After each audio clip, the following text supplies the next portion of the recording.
can see right now, without LeBron, Lakers are struggling. Let me tell you about a team I hate, all right? I know the Dallas Cowboy fan is here, so I had to make sure he knew how much I hate this team. I'm ready. I've often said that the people who run baseball, they try very hard to ruin it. I'm from Brooklyn. I don't have a problem saying it to his face. Oh, from Brooklyn. Hey, guys, any...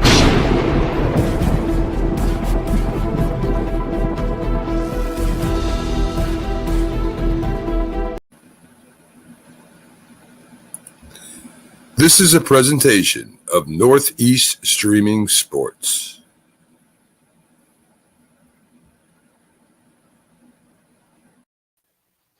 What's up, everybody? It's another episode of Coast to Coast. I am your host, Pags. I got Bo with me right next to me. McLovin will show up shortly. It was a wonderful week of football, depending on who you are a fan of. Unfortunately, or not unfortunately, there was some interesting games. It was some interesting games this weekend. There was a lot of things that happened, a lot of things that went on, and I know that there is a fan base that's a couple of fan bases that are not very happy. One specifically feel like that they felt like they may have gotten cheated a little bit by the refs. I disagree with that.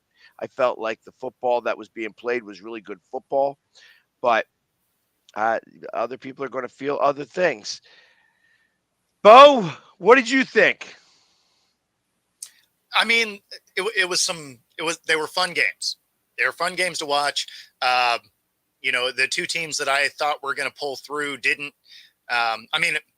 If I was betting, I was going to take the Niners straight up, right? But the feel-good story, I wanted the Lions to pull it out. And then, the way they jumped out, you're like, hey, here we go. Maybe this Niners team is still a little flat. And but the Lions couldn't keep their foot on the gas. So it was unfortunate. But both the games, obviously, we're going to talk deeper into them. But I mean, both the games were a fun watch for sure. Yeah, I was probably most surprised about the Chiefs game. Yeah. I mean, there was a piece of me that thought that the Lions game would be a little different, but similar outcome. Yeah. And I was surprised. I wasn't surprised in that regard. The Chiefs game was a big surprise. Yes. Lots of stuff going on with that. Lots of stuff that going on to that really kind of was like, wow, that's not what I would have expected. So, yeah, I mean, there were parts of the game that were kind of amazing, right? Like Lamar catching his own pass on a tipped ball. Like that was really cool. Fun, neat to watch. But then you were watching play calling that made absolutely no sense. The fact that they completely abandoned the run game for the entire game, right? It's not like they fell way behind and you had to get rid of it because you're trying to play catch up, because that makes sense, right? The running game, chews up the clock, and sometimes you just don't have time to stick with it if you fall far enough behind. That was not the case here. They just didn't run the ball. Now, if you look at the rushing stats side to side, they're very similar. But when you look at the amount of carries that KC had, they had roughly 24 carries, something like that. When you look at the Ravens outside of Lamar, scrambling, they had 8 carries. For a team that dominated the rush game all season, how do you come into this and game plan a one-dimensional game plan against another, top flight defense? Like, it made absolutely no sense. I unfortunately I agree with you. It just, and the fact that at one point, especially in the first half, he had only connected on like 5 passes, and one was to him. Exactly. That's which I was kind of hoping. Yeah, I was kind of hoping that. Exactly, I was kind of hoping that he would break it for a touchdown, be like an 80-yard, reception to himself, touchdown reception. That would have been cool. That would have cemented the MVP. But yes, it's it is what it is. The Chiefs are a tough, gritty team, and were able to pull things out when they needed to. I The biggest surprise, I guess, when you're saying about the run game, the fact that they didn't want to do anything with the run game at all. And I mean, Jones was hurt. I mean, he was battling all day. He was, you could tell he was just not feeling it 100%. He had to go out, like it seemed like every third play he had to get off the field because of battling whatever injury he had. So my thought is that he would have probably been the perfect guy to go after in the run game, and they Absolutely. didn't. And they didn't. So uh, that wound up being a very big thing and a big deal. You know, uh, it- and let's, like I said, it's after looking at it and watching the game, I was surprised that the Ravens came out so scared. Yeah. But the precursor to all of that was what Lamar Jackson said a couple days beforehand. Mhm. And that there's always something telling when you have something like that occur. That when he said, "Man, I really don't like going up against Patrick Mahomes." Yeah. And I liken that to when I watched the Rams go up against the Patriots in the Super Bowl, and you watch the two coaches talk at the 50-yard line before the game, and you Mhm. saw McVay just kissing, Bill Belichick's ass. Yeah. And you could tell from there that he was too afraid to coach against him. Yeah. And I feel like that statement from Lamar Jackson. Now, do I think he was actually afraid? No, No, of but course I not. think that it's the mental thing. It's Mhm. the mentality you put in your own head. Man, I hate going up against him. And then I can't seem to get anything going here. Yeah. Why is it that I can't seem to do, like, all of those plays where I used to be able to run all over the place? I'm not able to do that now. So it really is a big deal. And I appreciate that, Chris. It's funny. I'm going to go ahead and put the ticker up below. You know, real quick before we get into any of that, I'm just going to do. I was going to talk about it at when we break at the midway point, but I am going to be doing a polar plunge next week or in 2 weeks now for the Special Olympics. Oh, cool. I'm going to get all painted up and go jump into a very cold pool at Citizens Bank Park. And it's all going to be for the Special Olympics of Pennsylvania. The link is down below, so feel free to donate however much money you would like to. It would be greatly appreciated. That Very being cool. said, back to the games. Uh, you know, Obviously, 30 for 39, 241 yards and a touchdown.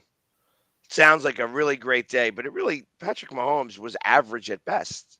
I felt, I Yeah. mean, he was hitting the connections, but they weren't really doing anything crazy. No, it was So key moments. It was key moments that he delivered on. And I mean, really on the other side of the ball, it was, you know, key moments that they didn't connect on for Lamar, right? Just slightly overthrown or just off target or, or straight in the hands and dropped. Like there were moments where it really mattered that they came up short. yeah, this one, Right? John's actually a Ravens fan, so I know there's a number of Ravens fans out there, but the big deal was that they were losing their cool. You just make that catch, and what are you doing, standing up over top of the guy and spinning the football? Yep. What are you doing? Yep. Like I would have, if they weren't having such a hard time having any receiver get open, I'd have pulled him right off the field right then and there. For sure. I'm unsure of whether I want you to play again for me ever. It's too big of a moment for you to be playing games. Yep. So ultimately, your 40-yard completion becomes now a 25-yard completion. You're almost back to where you started again. Yep. You know what I mean? So bad call. The thing with Kelsey and such like that, I understand. Hey, you're sticking up for your guy. You go and you bang, and all of his Kelsey's like, I got you, and the ref throws the flag. That was really weak. I get it, but you can't go do stuff like that. You just can't. It's always the second guy in, and it's not like that's new. So you got to keep your head, The especially in problem a was he was the championship game. third guy. He was the third guy in Well, because the other two were doing it, and then he comes in. no, And just, Exactly. But I mean, Kelsey kind of grabbed a hold of him so that those two guys were kind of the first, and then he pops in. So yeah, technically the third guy, but he's the second guy to come in and shove. And that one, I mean, you always get the flag. That's not new, right? So Right. you got to keep your head in a championship game. Like, you can't do stuff like that, especially when you have them backed up. Like, you got to also be situationally smart, right? Like, I get you're hot, you're in the game, you want to protect your guy, but man, you just can't do that. You're already struggling. You can't give them extra possessions like that. That makes no sense. And again, in the heat of the moment, I get it, but yeah, situational smarts that you gotta do it, because otherwise you get two of those back to back. Now they're at midfield. Now they're moving. You had them backed up. You were going to get off the field. Yeah, and yeah, that one, and then to have that play, and then to have that play. It shouldn't have been offsetting flags.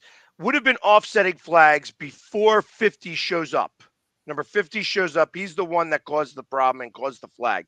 It would have been offsetting flags had it gone the other way. But yes, he gets in and it just gets knocked out. And it was a great call by the ref right away, because they Absolutely. called that right away. It was like bam, bam, bam. That ball was out. And of course, I mean, they're standing there right there on the goal line, so they know all that stuff pretty well. That was a tough moment. It was a tough moment, and obviously, if you score there, it might make things different. Might have tied, might have been the tie ball game at the end, because their defense was really kind of holding them, except for the one play at the very, very end of the game, which allowed them to run the clock out. Yep. Yeah, it was just like, okay, we're gonna get them open just on the outside, and that was the end of it. Yeah, So, no, I mean, at the end of the day, it's the 3 turnovers that really decided this game. I mean, you can't turn the ball over. You certainly can't lose the differential by 3. Any point of the year, right? There's really, exactly, and especially when going all season long, you were plus 12 and they were minus 11. Yeah. Yeah, So, I mean, there was just so much letdown in this game, and some of it was scheme, some of it was execution, but more than anything, you could tell the team that had been there before, and you could tell the immaturity of the team that hasn't. Right? Like, has Harbaugh been there? Sure, but none of these guys have, and you could see that some of the mental mistakes they were making was something that Casey wasn't going to do, because they've been here. They're here every year. And you could say the same kind of thing with the Lions and the Niners. The Niners been here. The moment's not too big. They've all been in that game. This is all new territory for, this Ravens team and that Lions team. And, those mistakes showed themselves in those games. I agree. I mean, obviously, the Ravens will learn from this tremendously. I got to assume that, what was it? 2 years ago, they were in the division and they lost it there. Now they were in the conference championship and they've lost it here. They were probably one of the better of the 2 teams that were playing yesterday, but they didn't show it. And everybody all the way up to the coordinator and maybe even the head coach caused some of that. So, except actually, if you think about it, when they tried to make the difference, the special teams actually started to do their job. They got it all the way to the 50-yard line. So, Yep. I mean, maybe it had nothing to do with the head coach. Maybe this was a gaffe more by the offensive coordinator, deciding to have Lamar Jackson throw it 37 times. It's, I mean, that's why I noted the play calling, right? Because, I mean, only rushing the ball 8 times makes no sense for a team that was so good at running the ball. And it's not like your running backs were out injured or something. Like, you had your complement of running backs. So there was no reason to call this way, right? Like, had you gone in and your guy is super banged up, but he's going to, give it a go, right? He's going to try and play, but he's not quite physically there. Sure. You scheme around an injury. That makes sense. That was not the case here. They just were like, you know what? We just kind of don't want to run the ball today. That is bizarre to me. Yeah. So in the comments here, there was a question about, some of the no calls for the Chiefs. I really don't attribute this loss to anything the refs did. This is 100% on Baltimore. They turned the ball over 3 times. They abandoned the run game before the game even started. Just schematically, you lose that game. I don't care what kind of penalties happen from there. You're not winning this game. You can't give the ball up 3 times and be one-dimensional against one of the best defenses in the league. You're going to win that game 0 times. Right. And I'll be honest, it was a pretty well game. Like, I don't think that there wasn't any pass interference. I mean, which was a big deal. I mean, that's always the biggest catch there. And realistically, 60 yards of penalties happened after the play. That's the problem there. Exactly. That's the problem there. You can't be doing that. You can't be giving up that yardage. One of them was like on a 3rd down. Exactly. So, I mean, I don't think this had to do with the referees. I know that the one referee, it was the home team only wins 40% of the time, blah, blah, blah. Wasn't anything like that at all. Is that, yes. No, And that's what it is. It was the teams beating themselves. For sure. Is what occurred. The Ravens beat themselves. The Chiefs did not beat them. They beat themselves. And that's kind of what happens a lot of the time when you have that type of talent. It's just that you start overthinking, and that overthinking starts a whirlpool effect. And you start to go down the drain.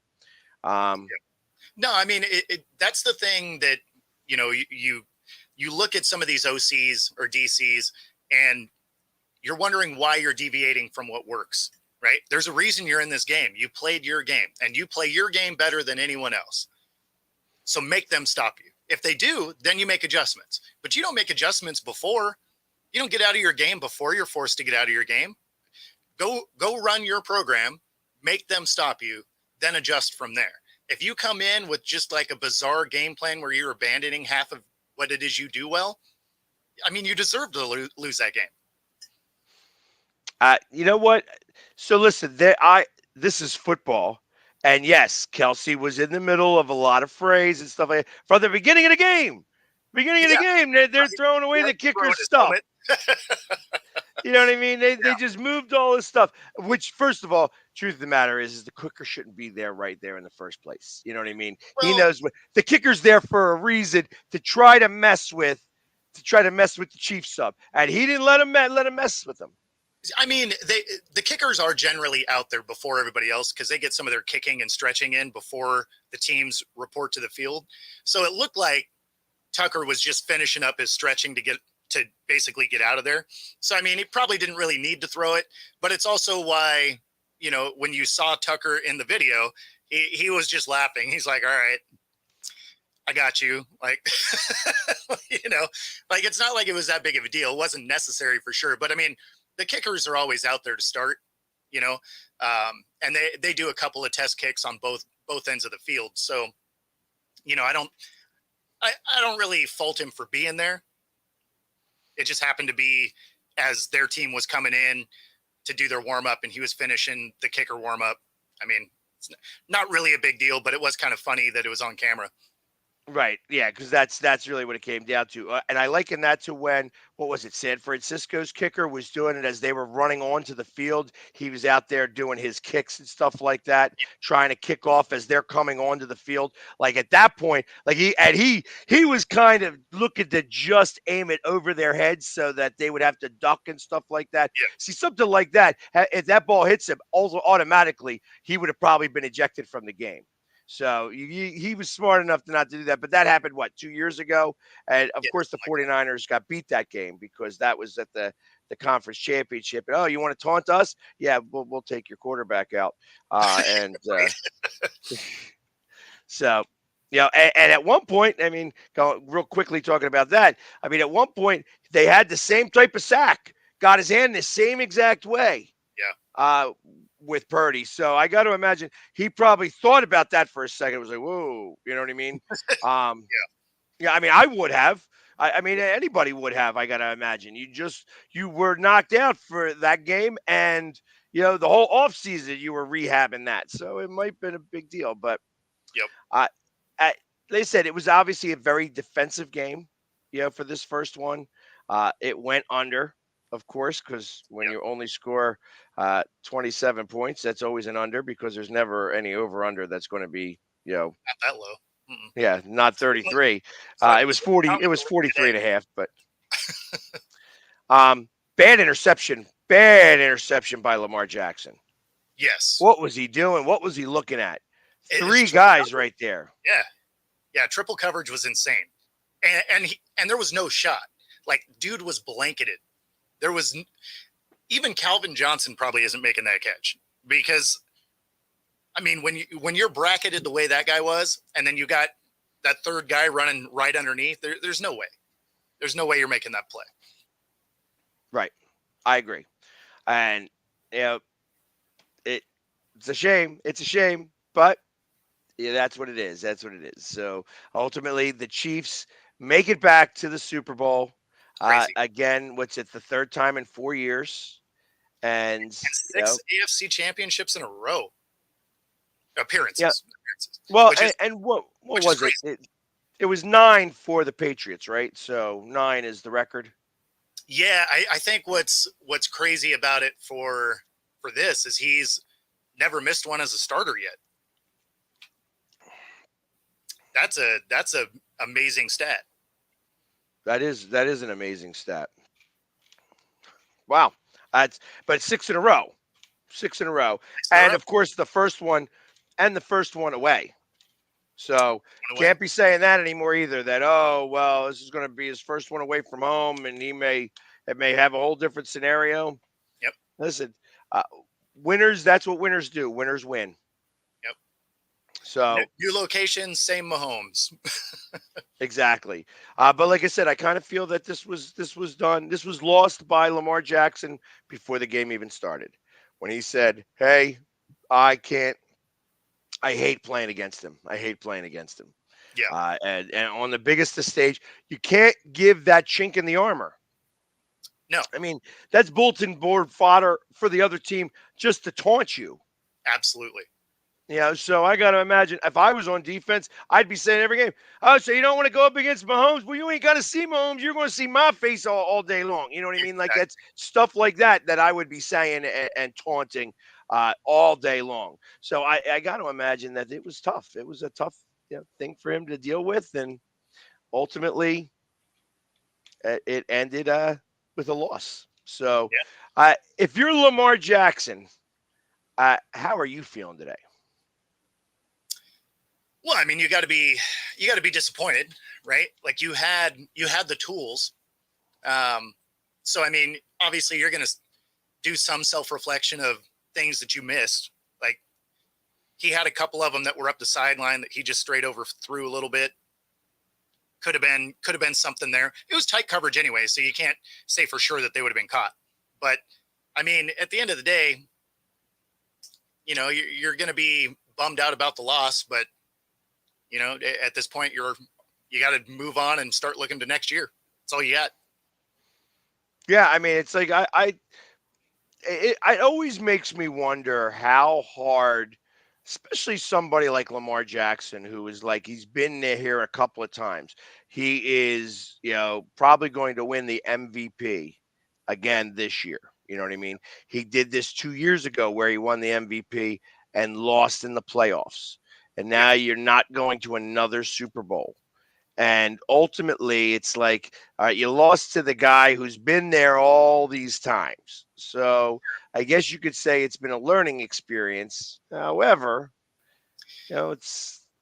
Yeah, I mean, so you look at it as, because, we were talking about this last night, is does this hurt his legacy moving forward, right? And so it doesn't necessarily hurt it. I think he would have gained a lot more had he won. Like this was a scenario where had he won, it would have helped his legacy a lot, but losing doesn't hurt him a ton, right? So they came in, they win a game, so that gets gets rid of some of the, he can't even win in the playoffs, right? So they win a playoff game. They come to this one. They show their inexperience. They have some meltdowns, but it was still a very winnable game. Like, they were in this game the whole time. It's not like they completely fell apart. But you're also looking at it as he's going up against Mahomes, who has been to 6 of these in a row, right? So now you're starting to liken it to maybe a Peyton Manning Brady type of thing, where, yeah, Peyton Manning is lauded as one of the best quarterbacks all time. But when they went head to head, Brady found a way to win most of the time, right? So this is kind of that situation. I don't know that it tarnishes his resume all that much because of who he's losing to, as opposed to if he had got there and, he loses to Flacco and the Browns or something like that, right? Like, it would hit different. Obviously they weren't there, but I'm, just giving an example of which one might hurt in a loss might hurt his legacy more than, losing to, say, Patrick Mahomes. Well, so and to answer Paul here, so how far does that make him different than Josh Allen? It doesn't. Right now, there has been Tom Brady and Patrick Mahomes, who you could say over the last 16 to 18 years, they are the ones that have been in the Super Bowl. Very rarely has there been anybody other than Tom Brady or Pat Mahomes. Yep. One of those two quarterbacks have been in the Super Bowl. And one time, both of them were. Yeah. So, exactly. So there is a lot to be said that I don't know that his legacy is any different right now than Josh Allen's legacy. Not or really. Herbert's legacy or any other quarterback that is in the AFC at the moment. It's just that until you can beat Patrick Mahomes, which Joe Burrow did. Yep. Joe Burrow did it. So you need that type of thing. And Joe Burrow did it without an offensive line. Yeah. Getting sacked 9 times a game. So I think that there's a lot to be said for more about Patrick Mahomes than it is for Lamar Jackson. Yeah. Patrick Mahomes is cementing his legacy more as, the heir apparent to the Brady throne. Yeah. And if you're going to call it that, I mean, it's, if there's an Iron Throne of the NFL, if we're going to go Game of Thrones here, if there's an Iron Throne of the NFL, you have Patrick Mahomes that, once Brady is gone and Brady beats him in that one Super Bowl, that Patrick Mahomes probably shouldn't have played in the first place because you could tell that he was still suffering from that concussion and was still throwing bombs right to the guys, and they weren't catching the ball. When it's bouncing off your helmet and bouncing off your hands and all that other stuff, could have been a much closer game, and they couldn't do it because they kept making drop after drop after drop. But it was also the first time that Kansas City had been to the Super Bowl. Yep. So, and that's why I think it doesn't really hurt Lamar. It would have helped Lamar a ton had he won, but I don't think it really hurts him so much. Right. That's, like I said, I put Lamar in the same basket right now as Josh Allen. No, absolutely. Absolutely. And that's where that is. So speaking of drops, it's a good segue right there to Tony losing his mind on Instagram about not being activated for this game, calling the team a liar. He's not hurt. Clearly they didn't need him, but it was interesting. I don't know if you heard the clip, but he was absolutely losing his mind on Instagram Live. So if there was any question that he might come back next year, I'd say that's fairly well extinguished at this point. So who is this? Kadarius Toney. He was not hurt, he was saying? Yeah, he said he is not hurt. But that basically the team was lying, saying he was hurt. He's like, I'm not hurt. It's all cap, right? So if you haven't heard the clip, it is. Even if he took it down, it's on the internet somewhere. Okay, I'll have to take a look for that one, the Kadarius Toney. Well, and I guess he's not going to be a Chief anymore.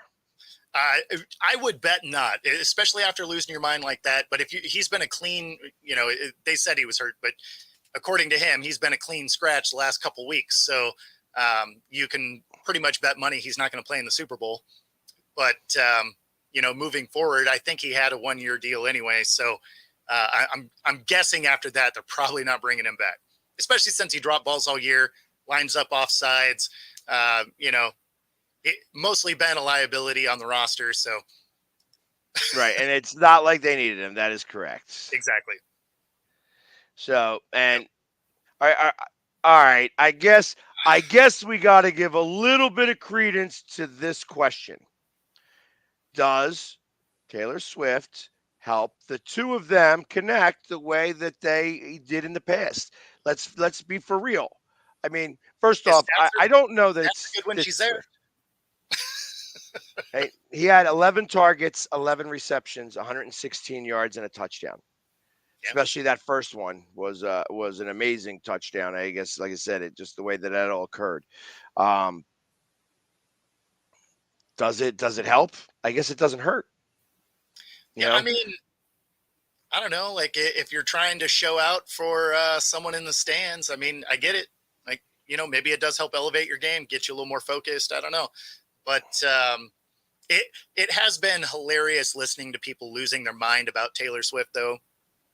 Especially the people that are like, get her out of there, and it's not even actually her fault, right? I mean, it's the camera crews, it's TV, right? They're the ones that can't get her off your screen. So, I mean, she's just there watching the game. She's in the booth. It's not like she's parading around the stadium or anything like that. So I can't really put a whole lot of hate on her. It solidly falls on the camera crews and the TV stations. And even at that point, it sort of makes sense because they've estimated that her influence on the game has generated about $331 million. Yes.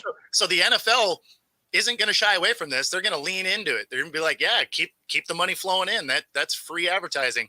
What do you mean Travis is considering retirement? Not at all. Not while he's seeing her. Christ. Exactly. We need him here. Put him on, give him that podcast. Let's do that podcast everywhere he can. And let's keep Taylor going. In fact, we should have Taylor on the podcast. Exactly. You know that's coming. Oh, you it's absolutely know coming. that's coming. It is definitely coming. That will absolutely break the internet. Now, easily. Yeah. Unfortunately, her counterpart on the other side of things, in the NFC, didn't have as great an influence on the game. It's too bad. His great picture of the, and I'm just gonna make the Yep. I'm not gonna show it exactly, but that was hysterical. That was hysterical. It's priceless. And I wished it would have happened. Like soon as Casey got there, I was like, oh, okay, we got to have the Taylor and Eminem battle. Like that'll be fun. Exactly. So I mean, but to get back to the whole Taylor Swift thing, I don't know that it mattered. You see all the videos that have gone with now them on the field and stuff like that, and you get to see a quick moment, like a real moment between her and Travis. Like, hey, they just won. They have a little moment where it's like it's like a little play moment, a little bit, and then she's walking to go find Jason with him, and then goes away. Yeah. When it's their moment. And that's kind of cool. You know what I mean? Like, hey, obviously this is my boyfriend. Yep. But that's all he is my boyfriend. You know what I mean? Besides, I'm still a real person too. You know what I mean? So it was a human moment that I saw from her, not being in the middle of like, hey, I'm gonna, be right here, right next to you and your brother when you guys are talking and such like that. So, not that I want to spend a lot of time on Taylor Swift. But I felt that there was parts after the game that humanized the both of them. Yeah. More than what has been going on. No, exactly. And that's why, again, I just don't think she necessarily deserves all the hate that is headed her way, because it's not like she's seeking those cameras out, right? She's not seeking the broadcast out. So, and yeah, like there was actual human moments there. So, um, So it just is what it is. exactly, exactly, and I get it because there were Swifties all over the world. Like, why aren't they showing Taylor more?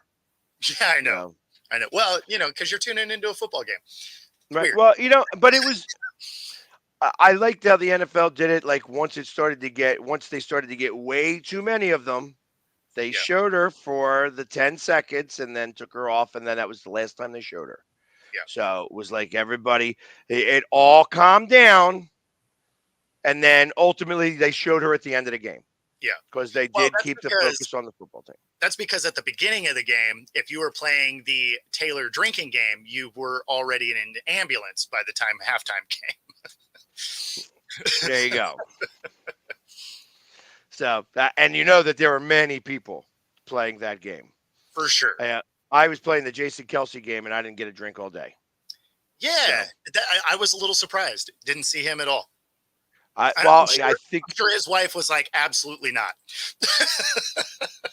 Well, I don't know that she was there. I don't know that the wife was there. I think he was just there, and I think that it became more of a when you're doing it in Buffalo and you're doing it for that playoff game, you can be larger than life. When you're doing it for a conference championship, you Jason being there a couple of times, Yeah, understands like, hey, listen, I'm not taking any of the focus away from the guys that are out there. These guys have earned it, yeah, and I understand that there is a media that's out there that's going to focus a little bit on Taylor Swift of because course. there's a whole new portion of fans that have no idea that a football looks like an oblong rather than a regular ball. You Yes. know what I mean? That now are into football because Taylor's into football. No, So you got to appease them because there's millions. It's not just a few. It's not just us football guys. There's millions of young women, young girls that now are, watching football because Taylor Swift's going to be there. And interestingly enough, she's going to overshadow anybody who actually plays the Super Bowl. I wouldn't be surprised yes. if she actually goes up on stage for a second. Because Yeah, I why mean, wouldn't she? that's where some speculation really starts to creep in. Is does she do? Does she take over the intro for? Oh, I'm blanking her name. For Sunday Night Football. Aaron Andrews? No. The intro music. Carrie Underwood. There we go. Oh, got you. Yeah, do they make that switch because of all the popularity for Taylor? It's possible. So, and we also have another San Francisco bandwagon fan who's never been to San Francisco before in his life, but is going to go ahead and start posting stuff. He just changed his face. This thing. He's on Twitter. He's watching us on Twitter. We know your bandwagons over there in San Francisco. Probably never even been to San Francisco whatsoever. I get it. Go ahead and talk your talk. It's okay. But but he's trolling all of us. He knows all of us by name. So that's I love it. That's jealousy personified right there. Here, I'm gonna show it just so that you can see. So you know that there's that San Francisco bandwagon, knows the Philly captain, the Fandemic crew, myself, all of us, you know what I mean? But he's never been to San Francisco, been on that bandwagon for a whole 3 minutes. Get out of here. Yep. So, and we already got a vote for Carrie Underwood. I mean, no, we can't have Taylor. No Taylor. Carrie Underwood stays. It's funny because that's how she got the gig, because she got it from Shania Twain originally. So, Right. And Carrie got it because her popularity skyrocketed after American Idol, I think, is what she won, right? So one of those contests. So, I mean, I'm saying it's not outside of the realm of possibilities. There you go. Anyways, let's talk about game number 2. which I got to imagine our our uh, our bandwagon fan over here is already excited for us to start to talk about it. I Of mean, course. Detroit came out fighting, going nuts, doing the same things that Green Bay did. Uh, I kind of looked at a couple of things specifically that hurt Detroit in this game. One, you got San Francisco on the ropes. I know it's fourth down. I know you want the points, but I think at the end of the half you'll go for it. Yeah. I think you go for it. I think that's you have to go for it. Get that extra touchdown. You're right there. Yep. You've been knocking it in each time. Go ahead and knock it in there. Yep. But I understand it's fourth down. You don't want that momentum to switch. I don't know. I'm like, just knock it in. Just score that touchdown there. I think it would have done. It could have been the dagger in the heart. Yeah. Instead, they look at that as a win because you kicked the field goal. Absolutely. You know, I also didn't really care for the play calling the way they did that. Pass on first, pass on second, run on third, Yeah. and then put you into fourth. I didn't really like that. I think that you should have ran on second. Yeah. You know, Well, and and and if you're loading up for a fourth down play, like use third down to set up your fourth down play. Like if you know that you're gonna go on fourth, then you know you go into that run and you pick up a couple and it ends up being 4th and 2, right? Your running game was good enough that you were getting 2-3 yards a clip every time. Like just run it there and pick it up. Instead, they put it in Goff's hands. They don't connect. One of the two fourth downs that they didn't convert. But as good as the running game was for them, they realistically could have ran for those 2 yards. I agree. I agree. And they probably should have done it. They still had timeouts left, so they could have absolutely ran it and not did that. But that's what it is. I mean, so ultimately, uh, that was the first issue that I thought. At least you got the points. Okay, you score. It's now 24-7 as Yep. they go in. You knew San Francisco was going to score on that first drive. You just knew it. That was how they were going to come out. They're going to score. So, okay, now you know it's going to be 24-14 Mhm. before you do, and then they have. The turnover. Well, I think it was 3 and out first, right? They went 3 and out initially, and then the turnover. Oh yeah. Was Yeah. after. So they went 3 and out, and they go drive down. They kick a field goal, and then the turnover. And the turnover, obviously, the turnover sets everything in motion for it to be. That's now we're having a problem. Yep. Houston, we have a problem here. There is, we can't seem to get out of our own way. And you Absolutely. could tell that just as they walked off the field, they felt that. Yep. But ultimately, it was just a tie game at that point. Exactly. You know what I mean? So you still got to be able to catch up and still be able to do the things that you are trying to do. And, ultimately it didn't happen. It's like let's But see. I mean, they both had the ball 3 times in the fourth or the third. And, it was like one play fumble. Yeah. They had 8 plays and wind up punting. Yeah, So, and I didn't mind the 2 fourth downs that they went for and didn't convert. Like I didn't mind those calls because that is 100% the game plans that got them into this game to begin with. So you can look at it, after the fact and be like, oh yeah, you shouldn't have done that. Well, yeah, of course, because it didn't work. But had it worked, we wouldn't be talking about it at all. Right? They're like, oh yeah, it's smart. You went for it on fourth down. They converted. And, so that's an execution problem. It's not necessarily that the play call was wrong or, goes against anything they were doing. Like it's literally how they played the entire season. So the fact that they weren't able to convert, I mean, yeah, that's a problem. But at the end of the day, that's exactly the team they are. right. I look at it a little differently, because everybody's all are going to be talking about these, whether you take the field goals or not. So And I understand the first time, yes, the first time you try and you don't make it, okay. sure. Second time, got to take the points. You got to take the points, especially since you didn't do it in the very beginning in the first half. Yeah. You know, Yeah. the Well, first and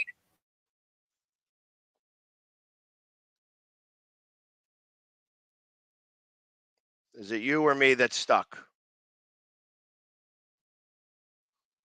I'm not sure if we're having out of it, technical which is difficulties. how that Dallas loss came about. Yeah, no, that's me. I had a little trouble in my earlier show too. Um, but so to Courtney's point here, he is a little bit stubborn. He will stick to it, and that is exactly why they ended up losing that Dallas game. Right? They end up having the misreported, penalty, right, on a 2-point conversion that they converted, but then it gets called back. Then they get another penalty, and then they go for it a third time, which makes absolutely no sense in that scenario. That really is just being stubborn. Like you kick those points, and you put it into overtime, right? So sometimes you have to look at it and just accept the fact, hey, we got to do this right here. Now, that being said, this is exactly who they are, right? So for them to have gone for it on those 2 fourth downs makes sense. Not even that mad at it. He's super consistent with it. Would I have done something different? Absolutely. Like I would have kicked points. At the end of the day, I like points on the board.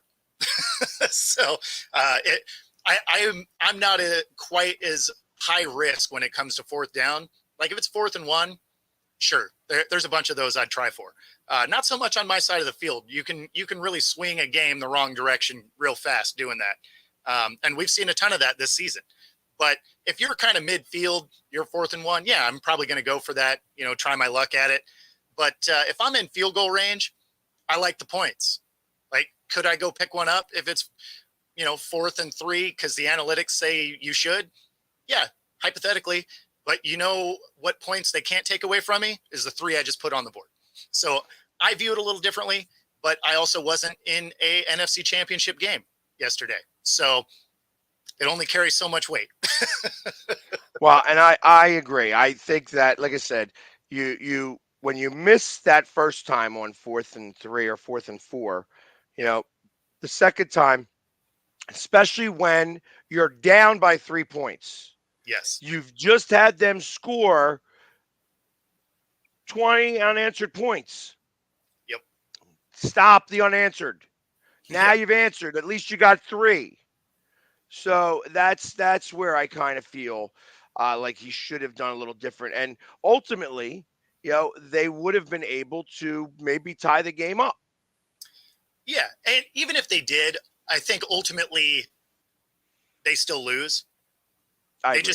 They weren't playing very well in the second half or, down the last stretch of the game. I understand that 7 points got on the board, but those were kind of some garbage time points when you were watching it. It wasn't exactly like top flight football play that got them there.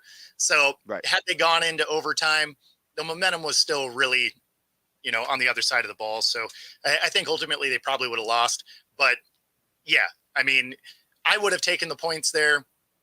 Having watched this, this team all year, it made sense why they didn't. Yeah, and like I said, uh, I was talking about it. I was texting you guys. The pucker, the Oh pucker was happened. It happened a lot. yeah, Happened a yes, lot yesterday. It happened to Lamar. It happened. It happened. Whoever number 8 is for the Lions, he was the one dropping those passes. It's just like, wow, yeah, 2 big passes yeah. dropped, both of which would have been first downs. And they were like square in the hands. Like Right. that was the first part. It's not like it was some off the fingertips would have been a miraculous catch. Like this was breadbasket hands. Like, man, you gotta you gotta make that. Right. And it was a shame. Another thing that I was surprised about that I didn't see that I thought I would see was I thought that I'd see Zach Ertz out there.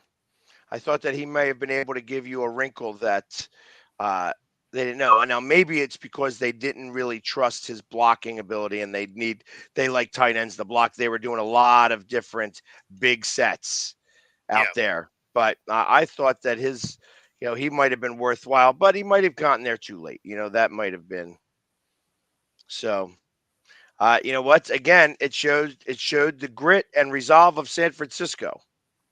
So I thought that this would be a tough game. I thought that, and ultimately, the other thing that I thought cost them this game is obviously you're trying to get down the field as fast as possible. You have 2 minutes left. You don't want to use a timeout, and I understand why run the ball on third down Yep.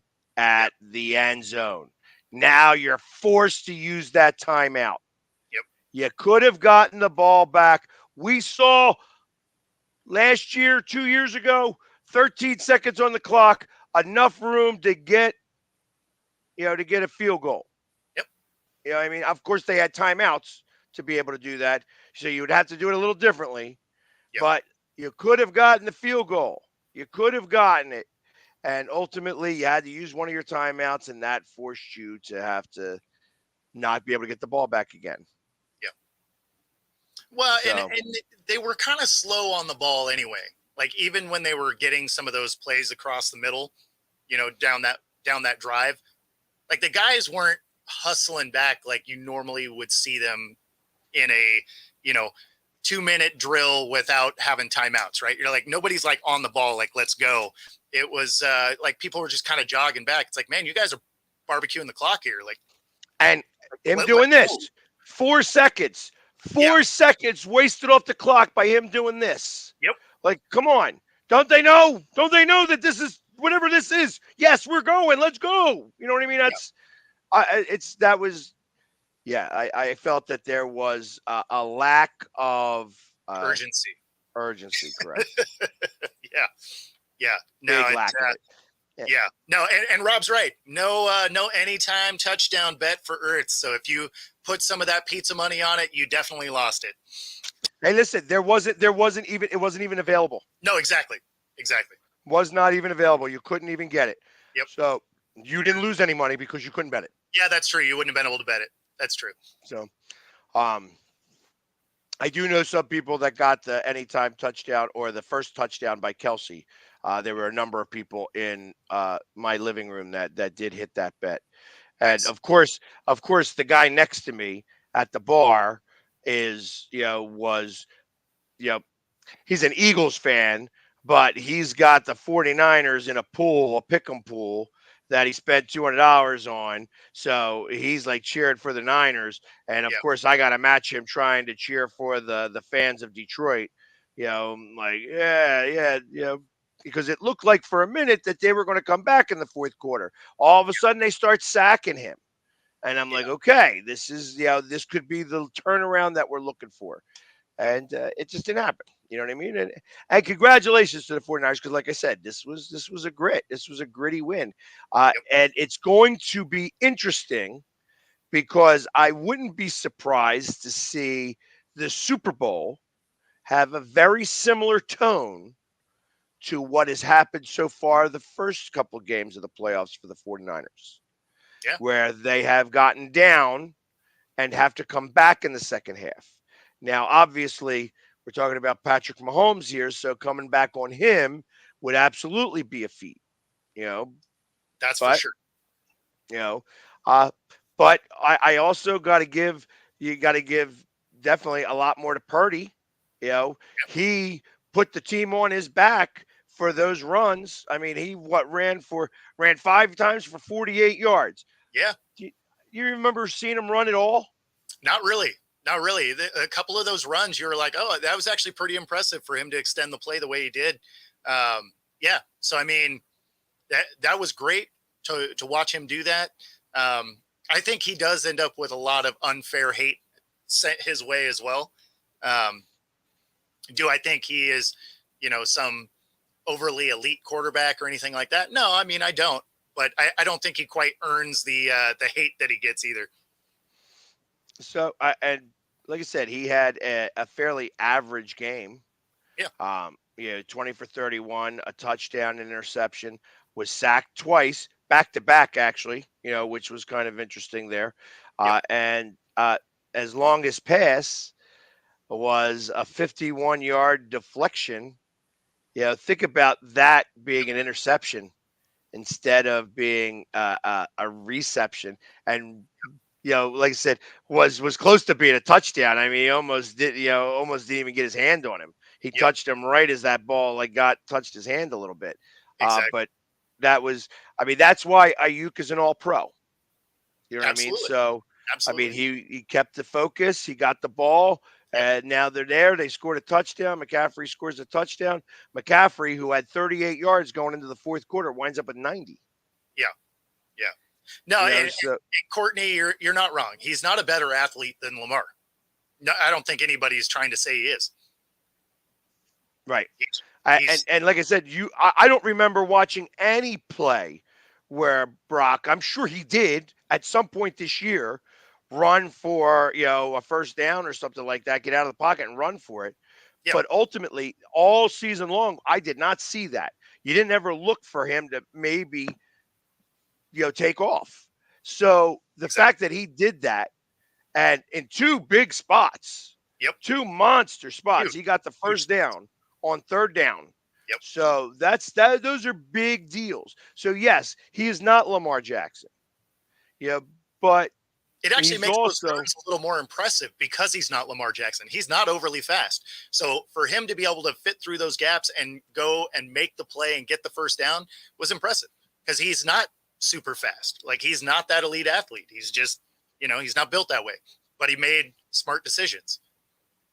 Right. And ultimately he took his team on his back for those plays specifically. I mean, we could say a number of different things, but he threw a 51-yard reception. Probably should have been an interception.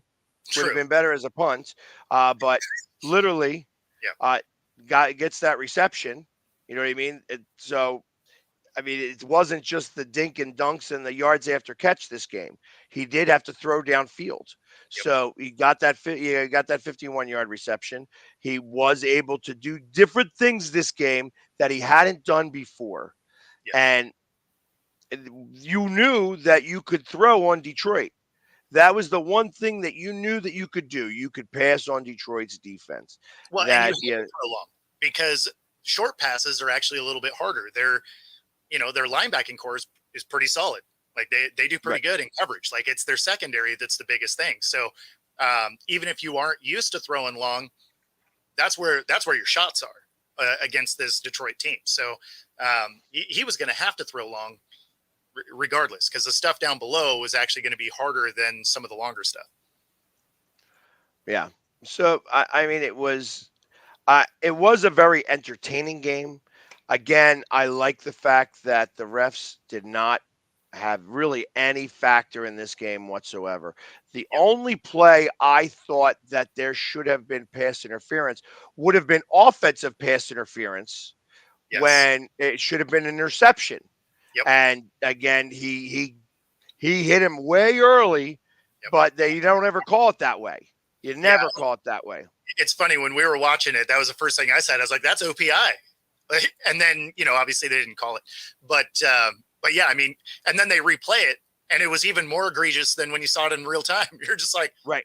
Oh man, like that was solidly offensive pass interference, but correct. They were letting them play. And so I don't hate that. Yeah. Especially you as being a cornerback, I got to imagine that you were all about that. It's like there was some hand checking that was going on and stuff like that, but nothing egregious. Again, it was there were certain things that I thought it was just good play all the way around. No, exactly. And even though it was OPI, I liked the non-call. I'm like, oh, they're letting them play today. And yeah, like, to your point, as a defensive player, let them play. Like, let the hand checking happen. Like, don't make it easier for the receiver. Like, make them earn those catches, right? Let the defender actually play defense. And so so I didn't mind the OPI, because it's like, they're letting them play today. And that is more fun to watch. Now, like, if you're straight holding somebody throw the flag, obviously, but if it's some checking or like a, kind of a bump off, like don't throw that flag. Yeah, and I'm trying to figure out who Josh Reynolds. Josh Reynolds is, he got one ball for 25 yards, but the drops, you could almost do that. And that was the other thing. There you go. I'm going to say that. Yeah, that was from last year. That was earned from last year in the conference championship, and it wound up costing them 15 yards. Might have been the only penalty called all day. I mean, I know that it seemed like it was just really ridiculous that there weren't any penalties. It was a fairly clean game, but he got Yep. 15 yards for that one. Yep. Yeah, 5 penalties all game. Mom's birthday is not happy anymore. Mom's like, hey, listen, don't take me to Buffalo Wild Wings. I ain't interested. I want to go. I want to go to a painting class, paint by numbers. So that's Yeah, what she wants right. to do for her birthday now. So Well, that's because this year the Super Bowl falls on her birthday, and so she was hoping for a Ravens Lions, Super Bowl. As was I. Like I think that one would have been fun, but so yeah. Now it's KC and the Niners, which she starts the year of the dragon, painting by numbers. yeah. So listen, Jay has just arrived, and that's just the time for us to go and do our halfway break. So we will be back momentarily, right after these messages and station identification. So please stay tuned. I mean, you can see right now, without LeBron, Lakers are struggling. Let me tell you about a team I hate, all right? I know the Dallas Cowboy fan is here, so I had to make sure he knew how much I hate this Oh, I'm team. ready. I've often said that the people who run baseball, they try very hard to ruin it. I'm from Brooklyn. I don't have a problem saying it to his face. Oh, from Brooklyn. Hey, isn't he?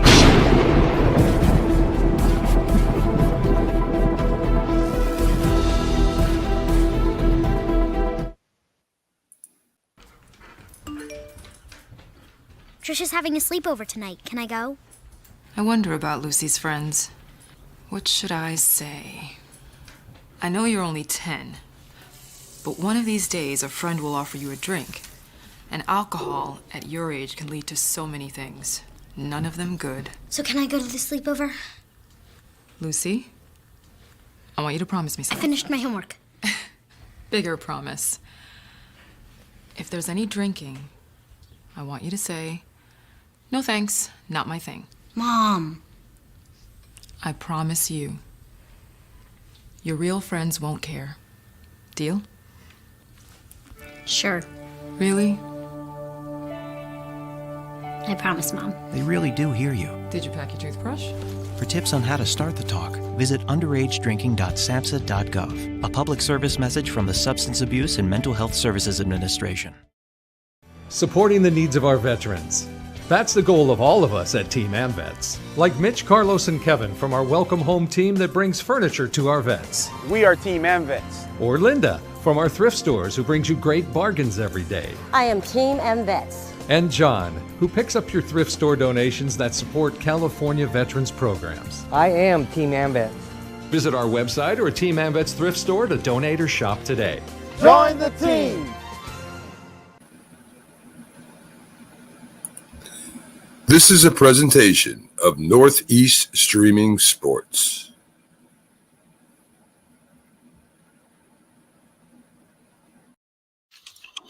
And welcome back to the second hour of Coast to Coast. Real quick before we get started again, as you see on the ticker below, I am going to do a dunking of the Hawk for Olympians. I'm going to be raising money for the Special Olympics of Pennsylvania, and I'm going to go do a polar plunge. It's going to be my first ever polar plunge. I'm not really excited about it at all. I am not a fan of jumping in cold water in the cold, but I'm going to go do it because it's for such a great cause. I have the link there. You could also go to my link tree, linktr.ee/TPSG. You can find it there. Donate whatever you can. It is for a great cause. I'd really appreciate it. That being said, we've got Jay McLovin with us now for the second hour. He shows up, and Jay had his text messages going yesterday. He was watching it. He was not at Buffalo Wild Wings, being a slacker on the wings.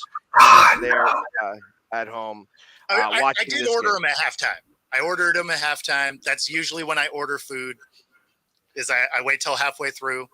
And it's interesting because when you asked that question, I asked my wife. I said, "Hey, babe, man, Bo's out there getting some damn good wings. Can we get some wings?"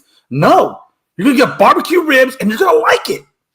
Well, I mean, you can't go wrong with ribs. Like You can, but not when you have your heart set on wings. Okay, I mean, they're not the same. A thing. My stomach was ready for it. Pags was instigating it, and it just when you want the heart wants what the heart wants. No, that's fair. I mean, it's not the same, but I'm also not mad if I get ribs. Like I'm not mad at that. But I did play Freebird in lieu of your mother. I was like, you know what, we're gonna do it. So Freebird, that was for you. And it just so happens now that I know that Mama Freebird has the birthday the day after my brother, which is also this year the day after the Chinese New Year. So the Year of the Dragon starts on February 10th. So February 11th is the first day of the first full day of the dragon. I don't know if that's a good thing or a bad thing. Certain knowledge that you can't get anywhere else, you get here on Coast to Coast. That's right. So. I prefer the Year of the Rat. I was born in the Year of the Rat. Not exactly a great animal to be born in the year of, in my opinion, but it is. Now all of a sudden this Cowboys thing's starting to make more sense. A lot of it does. But you have to say one thing about the Chinese. Hey, listen, they put the rat on the list. It's a weird list. I don't know how the rat made it on there. It is a weird list.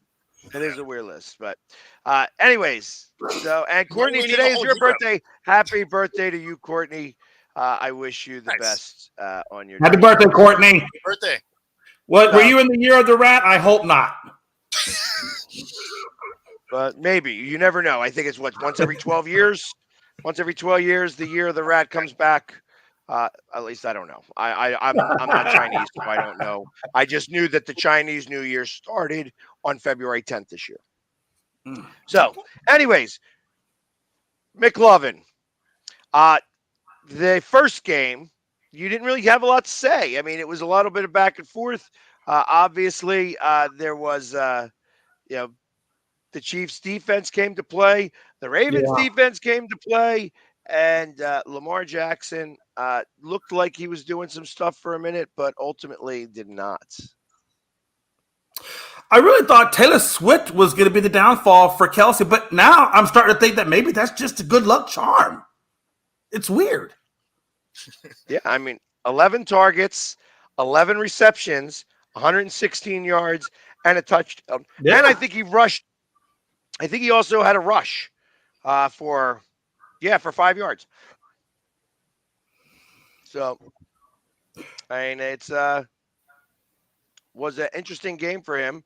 Like I said, 116 yards and a touch. And that one play. It was like that one play that they redid again. It was like 9 seconds long that he was in the pocket for, and wound up throwing that reception to Kelsey. That he wound up diving for. So sometimes you're able to just, you're clicking on all cylinders, and right now they're doing that. And I just think the relationship between Kelsey and Mahomes is just so good that these guys can feel each other. Like Mahomes knows he's in trouble, and he just has that subliminal sense of where Kelsey is, and he just sometimes we can spend a lot of time like that with each other and grow that chemistry. I mean, it's that X factor that is not necessarily on stat sheets. Yeah, no, I 100% agree with that. Here's what I want to ask you, because it was mentioned a little bit earlier, but obviously we didn't touch base on it yet. I kind of waited for you. The blitz on the Ravens, they just weren't able to really deal with it well. And ultimately, interestingly enough, it was the non-blitz that wound up causing more of the problems. When they went on for it on fourth down, it was a non-blitz that blew the play up. When he threw that bad interception, it was a non-blitz that Yeah. occurred. So, but he was getting blitzed all day long and not being able to do well with it. In fact, he was able to get one reception for what was it, 16 yards? Let me make sure I got that one right because I mean that was a great reception. Yeah, one reception for 13 yards. Yep. And a first down. Yep. To Lamar Jackson, from Lamar Jackson to Lamar Jackson. But really, for the most part, had a really hard time with the blitz. I don't know about you guys, but and Pags, I found this. I was really worried with Lamar on that one play where he kind of went back, like he does, and then he kept going back, and then that one dude was chasing him, and he got to the 3. I damn near thought he was going to get his safety, and then of course he was able to finally, get the ball off. Thank God for him, But he was dangerously close to getting his safety, and that's the thing about Lamar that kind of does him in sometimes is he just. I don't know. Like he just doesn't know when to get rid of it, and he just. I really thought he was going to get his safety. I thought that. I will give him a ton of credit on the arm strength to get it back to the line because he ran long ways, and then he was still not planted to throw that. Like that was a kind of weird sidearm thing to get it out there. Mm-hmm. So the fact that it even made it back to the line was surprising. Yeah, absolutely. Yeah, I argued several of my other friends in another chat group and I told Lamar choked, and they're like, no, Lamar didn't choke. I said, well, the guy's got 2 turnovers, 4 sacks, and he's got a rating of 45 or QBR of 45. I'm like, how is that not choke? Because I guarantee you, and we all know this. Look, first of all, let me just go ahead and say the Dak is trash. Okay, we know that, but. If this had been Dak, no, seriously, if this would have been Dak Prescott playing in this game instead of Lamar, and that would have been, the production from Dak, I guarantee you, Philly sports guy would be all up in my hey, man, what's going on with Dak? That would have been the narrative. We would have been all over Dak persecuting him. But Lamar goes out there for some reason. My friends want to give him a pass, and I'm like, stop giving the damn dude a pass. He choked on one of the biggest stages. Yeah, I mean, sort of though. Like he. Outside of one play, he can't go catch it himself, right? Some of those passes were decent passes. They just weren't caught. I mean, you can't catch them too. I mean, apparently you can, but not for very many yards. So yeah, I mean, you're not wrong though. Like he had some passes, especially up the left side that, he missed a couple of those. They were just long. The defense was good, so I don't know if they would have been catches anyway, but they were overthrown, and those things would have changed the dynamic a little bit. But the defense was good. It's not like they had a ton available to them. And again, you look at the second great quarterback that we compare him to, right? Because Patrick Mahomes is kind of the best in the league, so we look at Lamar as probably the second best. And look, how many times? Like, again, the pass to Kelsey was paramount to what I'm talking about. But how many times was he under pressure? But he's not turning the ball over, right? Yeah. He's not. But Lamar on the biggest damn stage, and this is the most complete team in the NFL, mind you. Yeah. And he didn't come out and perform. And let's not act like KC is the best or greatest defense in the world, right? They're average. They're a good defense. They're good. But they're not great or elite in my opinion. So they were definitely an above average defense. Yeah, I'll give you that. Above average. That's a good way to say it. Above average. Yeah, they were probably a top 5 defense in the league. Right. Which I mean, that's no joke. That's a good defense. So you definitely couldn't have the mistakes they had because that defense will capitalize on it. And then their offense was just good enough, right? It's not like their offense is great. Hasn't been all year. But if you're going to make mistakes, they'll make you pay for it. So you can't lose the turnover battle, 3-0. Like you just can't do it. Well, and they literally, not for anything else, but Kansas City had the ball for a full quarter more than that. Yes, exactly. 15 minutes more, 37-30 to 22-30. So literally they split time in 3 quarters, and then Kansas City had that whole fourth quarter, to themselves. That's really a lot, and that's a lot for your defense to take. And the defense played really strong. You know what I mean? They I'm talking for both sides of this game. Obviously, when there's only 27 points, this is a defensive game here. I just, Well, I mean, I when you feel have a full quarter less and you still hold them scoreless in the second half, I mean, the defense did their job. Like you're holding a Mahomes-led KC team with a top 5 defense, and you hold them to 17 total points. Right. I mean, your defense did work. Like you can't be mad at that side of the ball. Right. And he has a good group of receivers, right?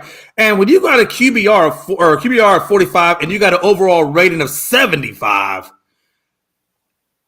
to me that just says choke. At the biggest stage, that says choke. I and don't I understand that might be 100%. controversial to say that, but well, he can't. So he think can't about make Flowers hold on to the ball. right. So you can't make Flowers hold on to the ball, and you can't make Flowers. not You do can only try your taunting. best and not have him be an idiot and stand over top of the receiver and spike the Yeah. ball right next to him. Like Yeah. that's ridiculous. Walk away, do whatever. You're like, it was no need for him to do that. No need. Right. I mean, ultimately they didn't score. That drive. Was it that same drive that he tried to get in there, or was it the next drive? No, I feel like it was the I think next it was that drive. That's the one where he lunged forward and oh boy popped it out. Yeah, I think it was the same drive. I don't think it was a different. I think that was the same drive. Correct me if I'm wrong, though. I might. Yeah, I could be wrong. I thought it was the next drive though. But I thought. Well, either way, right? I mean, either way, that's 2 drives you could have scored on, right? Had you come away with nothing. Yeah. But I don't know, Blennis, do you really though? I have a hard time faulting Zay Flowers on the fumble because he really was, trying to get into the zone. I mean, he was just being a little bit more, maybe more aggressive. But I don't. It's hard to fault him on that, man. It really is. This is where I actually like Bill Belichick's policy of don't reach for it. Right? It's first down. Don't reach for it. Yeah. Go down, line up, let's punch it in. Right? We trust our offense to get in there. Sometimes doing too much costs you big. And right. And we've seen a couple of these through the playoffs already, right at the goal line getting punched out. At the end of the day, that's one of those you tell your guys, hey, protect the ball. If it's fourth down and we're going for it, yeah, you reach for it because you're going to lose it either way. But if it's going to be a first down, don't reach for it. Keep the ball, get down. That way we can line up and punch it in. Right. Yeah. And that's the hard thing though. Sometimes is when to go and when not to go, or when to be aggressive and when not to be aggressive. Well, and it's actually funny, it was the same. It was the same drive. It was the same drive. Okay. I thought it was, but gain of 54 yards. That's even worse. And then penalty 15. That means he got a barbecue twice on the same drive. That's even worse. Yeah, actually, interestingly enough, it was a reception by Flowers,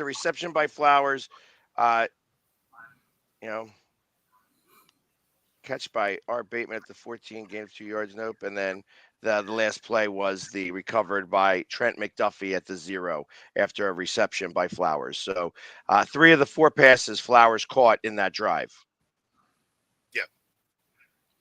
Were either one of you surprised to see Mark Andrews not really involved as much in the passing game?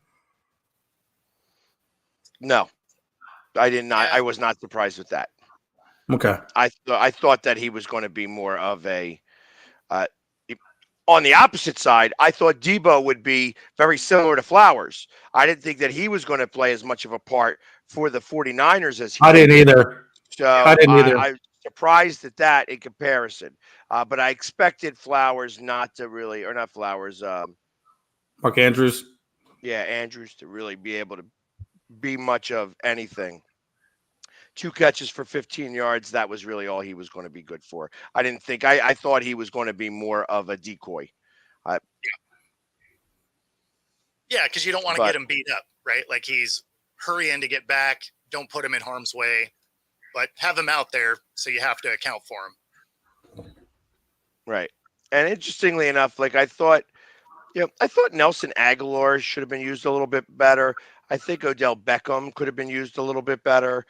Both I feel were big, both had been in those games, so you want to utilize those guys more than anything else. Like, I feel like that they got away from them very quickly, mostly because Lamar Jackson overthrew them. It Yeah, wasn't he had that a lot of overthrows. He did.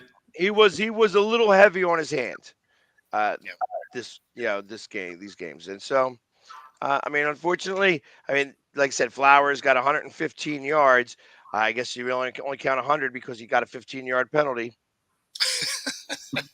So, and one touchdown, could have been two.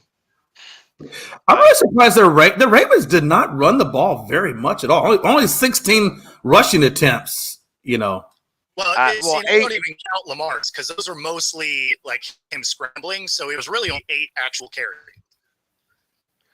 Yeah. I want to say that there were like a couple of draws. So I want to say six. Six were, scrambles. So 10 running plays in total. Still not great. So, ultimately, I think that when all is said and done, the Ravens just did not play well enough to win this game. And they really beat themselves, and the Chiefs wind up winning it. On the opposite side, like I said, the blitz. Well, it's funny. Rex Ryan on ESPN this morning, he came out and said this was the stupidest game plan he's ever seen. And when it comes to the running game and stuff, I tend to agree with him. Yeah, it's like that you could run on him, especially when you see Jones not having a good day, getting hurt all the time. It seems that you have to be out every second, third play, and you're not going between the tackles. You're not running right at him. Yeah. Like, that's where I would have gone a lot of the time. But, so maybe this affects the offensive coordinator a little bit. Like that's really a big deal. Obviously, he's probably going to be up for a couple of jobs. He's going to be able to talk to the Washington Commanders. I don't even know who's still, coachless right now. There's only 2 that are coachless now. So it's the Commanders and the Seahawks. The Commanders are going to talk to Dan Quinn, I believe today for the 3rd time.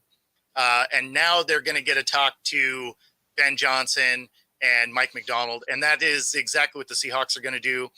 They're going to talk to all of those guys again this week. Now that the Ravens and the Lions are out, they can finally meet in person. So both those teams are going to have, bring those guys in. And I really think Ben Johnson has the lead way there. I know seems like they're leaning pretty heavily towards him from what I've been seeing. Say that again. And every time I hear the name. Okay. No, I was saying Ben Johnson. Yeah, right. Ben Johnson. Yeah, it seems like he has which I think he would be great over there. I really like what he was doing with the Lions in terms of the offense. Sure. Yeah, and I every time I hear Mike McDonald, I think of minute by minute by minute. Yeah, with the Doobie Brothers and stuff. Yeah, like every time you say that, it's what goes through my head from a 40-year-old version. So. And again, but Mike McDonald did a good job with defense. So, both of those guys should be pretty neck and neck, I think, in that interview process. So what might be interesting, though, is say both of those get picked up. That means Dan Quinn's without a job. Nah, Dan Quinn. No, I thought Dan Quinn's still the defensive coordinator of the Cowboys. He is. Yeah. And I fully expect him. Unfortunately, because like I said, I'm ready to move on from Dan, but at least do something better next year. But yeah, I fully expect him to be back next year as defensive coordinator. I don't think he will be. He will be. Yeah, I just can't imagine Washington going with Dan Quinn. I don't. They're bringing him in a 3rd time. They're really considering him. That's true. You never say never. But I think with the candidates that they have out there, all these playoff teams, in my opinion, would be a better choice, in my opinion. So for the Hawks, I think they may actually lean more towards McDonald than Johnson, only because the Seahawks defense was terrible. Mm-hmm. And the offense was pretty solid until, the end of the season, right? When guys started getting, like, Geno goes down and guys were getting hurt. The offense was actually pretty good despite having a bad offensive line. The defense was a train wreck. So if they're going to go DC again, I could see them going after McDonald. Again, I hope they don't go after Quinn. If they go after Quinn, it just doesn't make sense to get rid of Carroll. How awesome would that be, though, for you to get Quinn and for Pag, since he's already got Kellen Moore? I mean, on all honesty, man, you guys are hitting the Cowboy lotto. Well, I mean, I will say, I was asked. I was asked a couple of times how I felt about it. And I'm going to just say the same thing that I said then. Hope they know what they're doing. Yeah. Because ultimately, I mean, he had to get hired as an offensive coordinator, and he was with the Cowboys for a couple of years as an offensive coordinator and doing his thing. And it wasn't until that last year where things started to get stale. Then he goes to San Diego or Los Angeles, and he winds up not having the same pieces, and they're not doing anywhere near as well. So now he's coming here. They actually were good most of the season, though, until Herbert got hurt. Like they were putting up, about 28 points a game, and they were putting up just shy of like 400 yards. I mean, they were moving the ball. Their defense couldn't do anything, but I mean, their offense moved the ball effectively. And then Herbert gets hurt, and it all falls apart, obviously. But I mean, it's not like their offense was terrible with Kellen Moore. Well, I have a problem where anytime a Cowboy becomes an Eagle or an Eagle becomes a Cowboy, it never seems to work out for either team. Right. So if he's going to be looked at as a Cowboy, as a Dallas Cowboy, I look at this as going to be possibly a big failure. So I don't know that he's that. I don't know that he's a Cowboy, but and did he play football, or has he only been ever a coach? I mean, I'm sure he played at some level, but if it was, I don't think it was anything serious. I mean, I didn't hear nothing about him at the college level for sure. So, yeah, I guess my thing about it is, Pags, do you think? Yeah, I mean, Yeah. Do you you guys had Steichen, which I thought was really good coordinator for you guys, and then you had I can't remember the guy's last name you had, but do you think that Kellen Moore is any better than the last 2 or 3 coordinators that you've had, or do you think it's kind of a downgrade?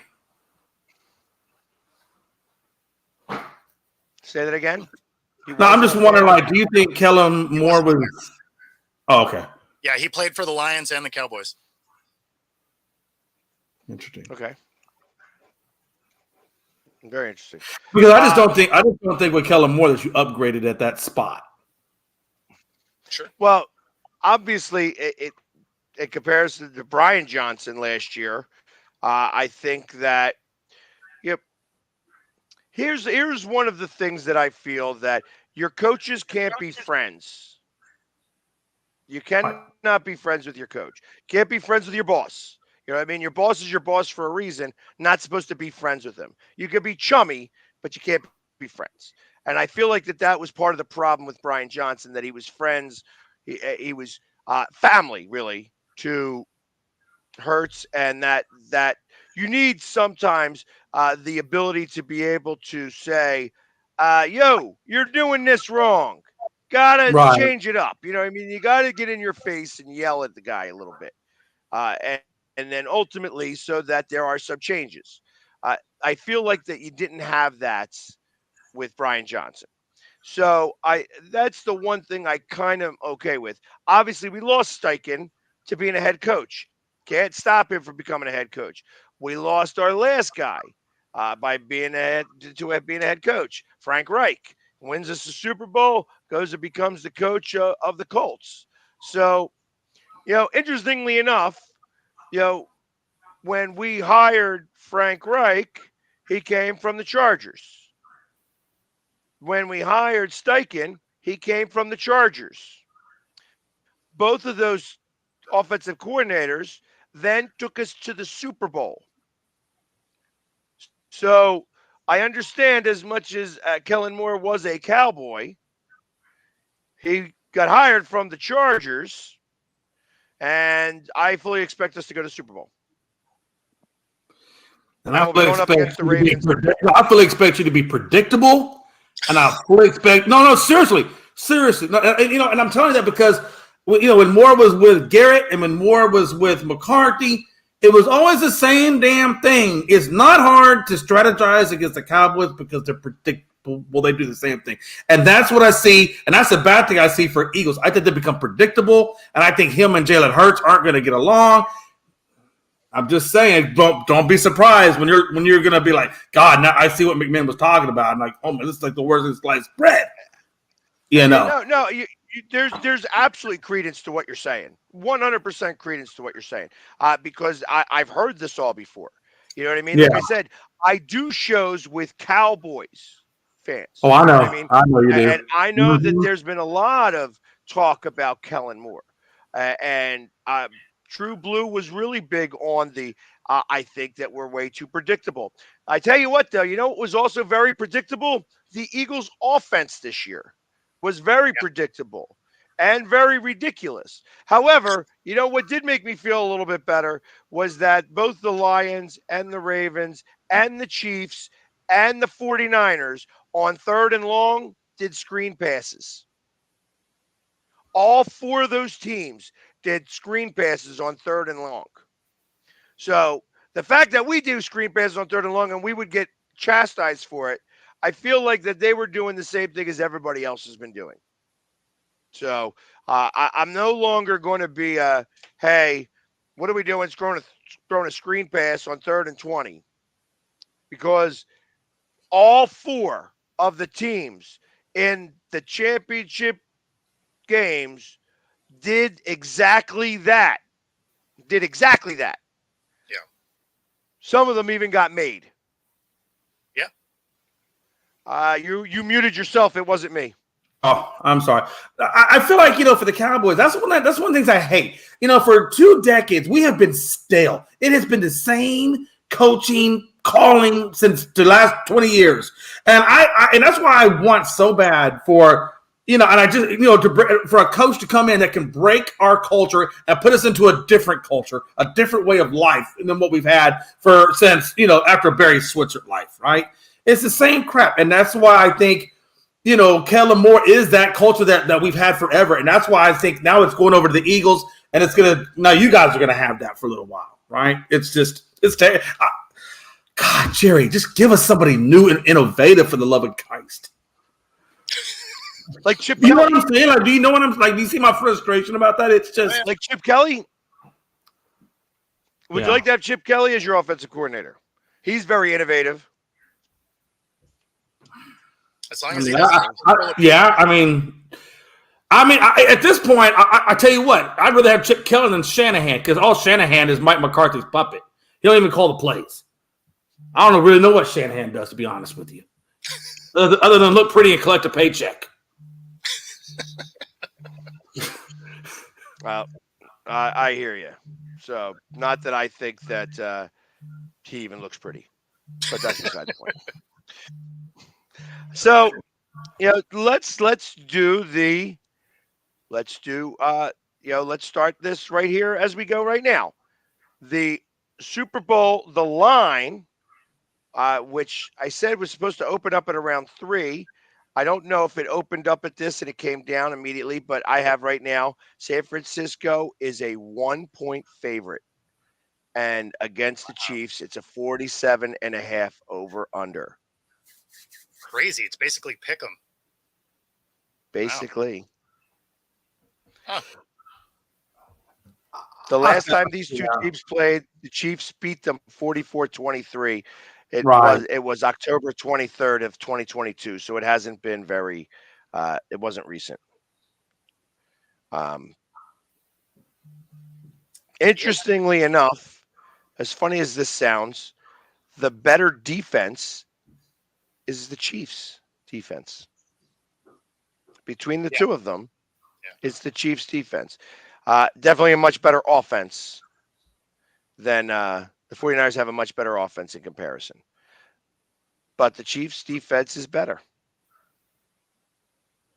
across the board. Well, I'll tell you, man. After what I saw between what the Lions did to the 49ers, and I think we can all agree that Dan Quinn really cost them that game. Twice he went on fourth and goal, and twice he came away with zero. I mean, I'm it just had saying. nothing to do with Dan Quinn. Had nothing to do with Dan Quinn. Dan No, Campbell. I said David Campbell. Dave Campbell. No, you didn't. You said Quinn. No, you said Oh, Quinn. well, that just tells you how much I hate Dan Quinn then. Yeah, no, we knew what you meant. But you know what I meant, and I appreciate the correction. No, Dave Campbell. I mean, he really cost them that. It wasn't, and I felt like had he had a little bit better, choices, they could have won. Came away with the 3-point win. And that's why I feel like when the Chiefs go up against them, they're not going to make those kind of mistakes. And I have now come to realize that I'm not going to go against this damn Chiefs team right now. They just find ways.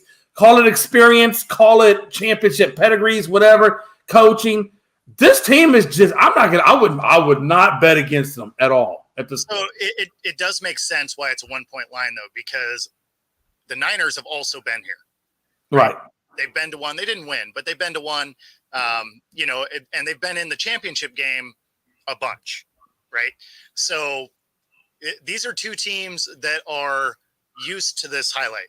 They're used to the stage, and so there's not going to be any of that, that we saw from the two games this weekend where you could tell the difference between the teams that have been there and the ones that hadn't. You're not going to have any of that in this game. Both these defenses are good. Both the offenses can move the ball. I like the Chiefs defense better. I like the Niners offense better. So you're going to go strength against strength on both sides. This should be a really good game. It's neither team that I wanted there, but it should be a really good game. Yeah. Too much red. A lot of red. I guess the logo isn't the. Logo is so much for it being scripted, maybe. Yeah. Listen. No, the script was right. It was just when you throw into triple coverage. And then you fumble on the goal line. Yeah, listen, they can only give you so much help, and those are big deals. When you do those two types of things, that will turn a team around. So the script was written, but somebody went off script. Well, I mean, like any good script, sometimes they need little rewrites, right? Exactly. So, and interestingly enough, though, it was funny because I kept thinking of the playing with their food terminology there with the Ravens. And it's like, it's not playing with their food. They're just not playing. They just don't have, the food's playing with them. So. Yeah. Right. It was interesting to see the Niners, though, come out. And I figured that might happen where they came out slow, rusty, took them a little bit to get into their rhythm and get that defense in the rhythm. So I think this is, I guess for the Niners, this was a good tune-up, getting ready to face the Chiefs. Yes. Well, and the other thing about this is that, like I said, it's as we start to analyze what's going to happen here moving forward, rather than what happened yesterday, when we go from next Sunday quarterback rather than Monday morning quarterback. I look at this game kind of being very similar to the other games that the 49ers have played so far in the playoffs. That this is going to be, and it's going to be much more contested, much tougher. I think you're going to see a couple of touchdowns. You're going to see more field goals. You're going to see less going for it on fourth down for both of these teams. I think the points are going to be at a premium. And that this is one of those games where it could wind up being very like a 19-17 game, where lots of field goals, 5 field goals could win this game, where the MVP could be the field goal kicker, kicking a 62-yard field goal to win the game in the Super Bowl. Something like that would be very interesting. That would be pretty crazy. I thought it was interesting, almost I think almost maybe even into the half, getting ready to go into the third quarter, that every single all three of the running backs for Detroit had more yards apiece than what McCaffrey had. McCaffrey had like 39 and something yards. So 38 yards at that time. Yeah, if they go into the Chiefs, McCaffrey's going to have way more than what he had at the halftime, and he's got to get used way more than what he got at the halftime. No doubt. Well, and like I said, 38 yards. He had 38 yards, but they had him swallowed up. And they went against a little bit of the game plan. Their defense went against a little bit of the game plan. Like I said, and then you think about like some of the ridiculousness that occurred. Like I'm not talking about ridiculousness in terms of whatever, but hey, when the Eagles went to their Super Bowl run, they had it hit against an Atlanta Falcons guy who hit off his knee as he went up to jump up for the ball, hit off his knee, bounced back, and it went into the receiver's hands to score. Not a score, but just to get the first down. It's a very similar situation. It hits him in the face mask. Had he just knocked it down or didn't catch the ball or whatever, that this could be a whole different game. You know what I mean? So you got to have some of the bounces go your way a little bit here. And realistically, both the Chiefs and the 49ers both had bounces go their way. Yes. Yeah. So, next year in New Orleans, the Super Bowl logo is purple on the top and green on the bottom, which means that it's going to be the Ravens and the Eagles are going to win because we're on the bottom. So I still believe in the logo theory that we're all going to be there. Like I said, it was just, the Chiefs. I love how Pags looks for all things to, give himself that false motivation getting into the season. You know what I don't see in any of those logos? You can say blue, but again, there was red. So what did it really mean? Who knows? It could be Vikings Seahawks. I tell you what. I will bet whatever amount of money in the world that it will not be the Vikings and the Seahawks in the Super Bowl. Yeah, Any amount of money, I will bet everybody's money. I will bet Fort Knox that it won't be the Vikings and the Seahawks in the Super Bowl. I would also bet that because they're both the NFC. Thank you. I'm aware. It's just going purple and green, but but yes, as I was just thinking of, I'm like, yeah, that's that all being said, because it could be the Vikings and the Jets. Could be Vikings very Jets. Interesting. That would be hilarious. Very interesting. Because that would be the nobody watching Super Bowl. What's that? Nobody would watch that Super Bowl. No. Does anybody think that Aaron Rodgers will make it more than 4 snaps though next season? What's the over and under on that? I'm gonna take the over. You might make it a quarter. Is it a quarter? Yeah. I mean, I don't think he's going to have quite the bad luck that he did to start this year, but I could see him getting knocked out if they don't do some very real offensive line rebuilding. He still wouldn't make it all season. I think the ayahuasca is going to tell him that he's going to get really close to a Super Bowl this year. That 3 days of darkness is going to just enlighten him in such a way. I mean, and I tell you, I've been thinking about going down there and trying out this ayahuasca stuff.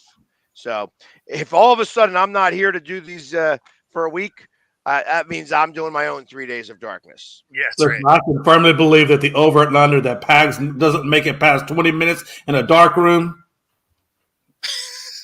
I'm just saying. He ain't in there more than 20 minutes. He's like, guys, this is complete BS. I am out of here.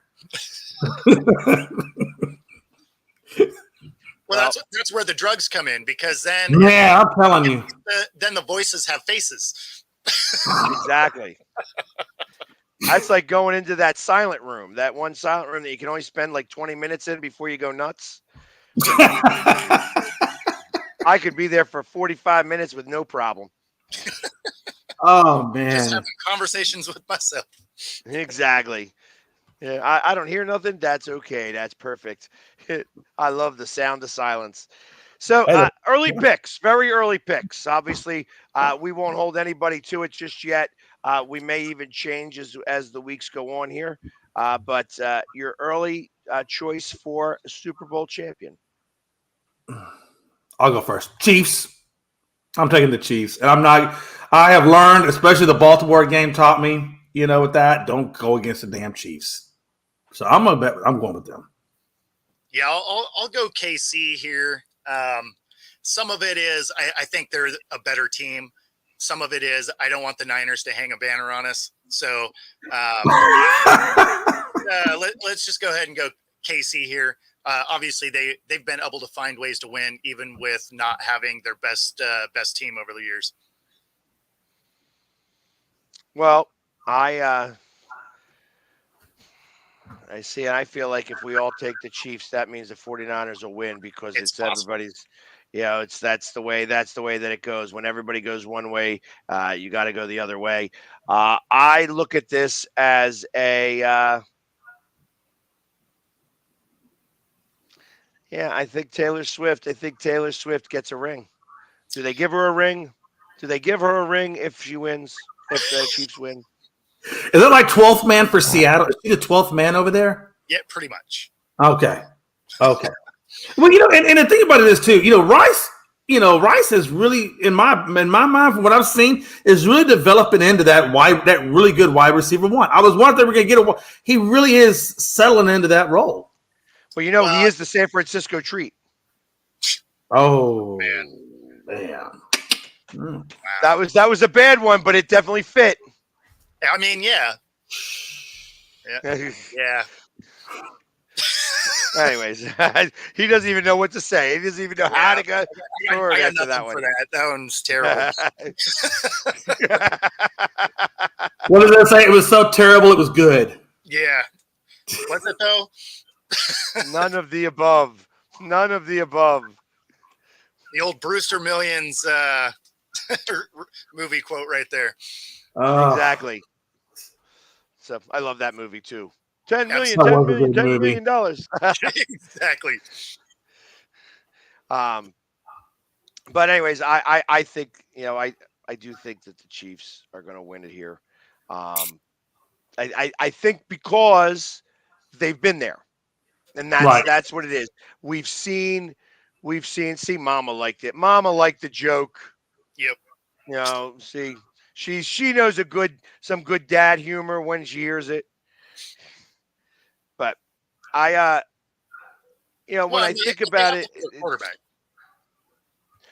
And that's what it comes down to. That really, the 49ers were they in the Super Bowl? What?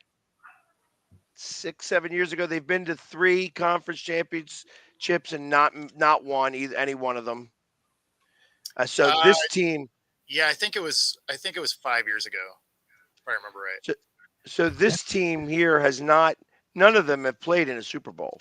I mean, there may be some players that have gone there that have played, obviously some of their defensive line have played. Hargrave has played there because he was there with the Eagles last year. Beyond that, they haven't had many. And the one thing that we could say that has happened in the playoffs this year is that experience has been what has driven the winning teams.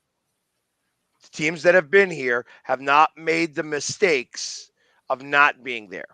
Yep. So, I mean, does that mean that you don't think, do I think CMC is going to make a mistake? Maybe, but I doubt it. I don't think he's going to be the one. I think it'd be more Brock Purdy on Brock some. Even their offensive line. Trent Williams is as great as he's been. It is Trent Williams that plays for the 49ers, right? That's his name? Yes. Yep. He's never been to a Super Bowl. Yep. As great of a player he's been, he's never been on this stage. So there's a lot to be said for that.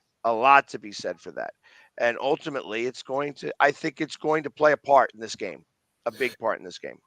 What's interesting to me is, the 49ers have clearly gotten farther than what the Cowboys have done, in the playoffs. But both of these teams have gone relatively the same amount of time since the last Super Bowl, right? I mean, 49ers, last time they had a Super Bowl was in the 90s as well. We don't talk about the fact that their drought is that long, but it is that long. I mean, but what's interesting, that's why I can't have the 49ers get this one. They got to stay right there with us, damn it. Yeah, I mean, that's true for a Super Bowl win. They've been to a couple, though. Oh, I understand. You know, you can go to the dance, just don't get Homecoming King in it. You know what I'm saying? I got you. Well, even if they were to win it, they still would not be the team with the most rings, right? They only have 5 rings as of this point. I believe so. Yeah. Well, we all know at this point now, I think it's New England has the most rings, right? Well, and Pittsburgh. Pittsburgh and the Pats have the same. Are they tied at 6? Yeah. Okay, they're both tied at 6. Okay. All right. So, but yeah, I mean, ultimately, it's. I don't know that that's going to play a big part in this. I mean, like I said, I think that the game is really going to be decided by the experience level. And like I said, Brock Purdy, it's a very big stage, and whether you are as ready for it or is not, you know what I mean? Like I said, it's, hey, I get it. It's like, there we go. He was the last pick in the draft. He is, he's playing with house money. If there's anybody playing with house money, he is playing with house money. When I saw his mother on the field yesterday, didn't you think of the LSU basketball coach? That was the first person that came to my mind, was the women's basketball coach from LSU, the one who wears the flamboyant pink, the crazy hats and everything, stuff like that. That's who I saw when I saw his mom.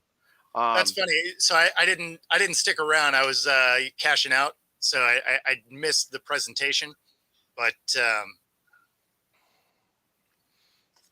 I'll take your word for it.